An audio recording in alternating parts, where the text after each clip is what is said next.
Ona sutini kamaytiradigan top 5 ta xato. Siz aniq bu xatolardan birini qilgansiz. Ketdik. Birinchisi, tug'ruqdan keyin sut kelishini kutib bolani emizmaslik. Qancha ko'p kutsangiz, shuncha sutingiz kechroq keladi. Avval emizamiz, keyin sut keladi. Ikkinchisi, emizishlar orasida katta tanaffuslar qilish. 3-4 soatdan emizmasdan, mayli bola uxlayversin, mayli ishlarimni qilib olay deyish.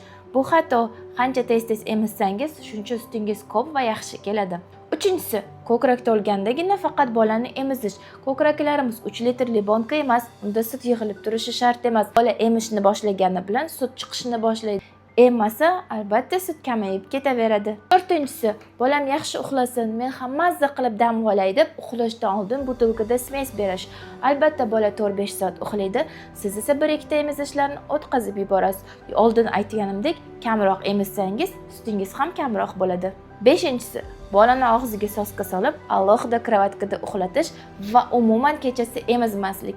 Albatta bu eng katta xatolardan biri hisoblanadi.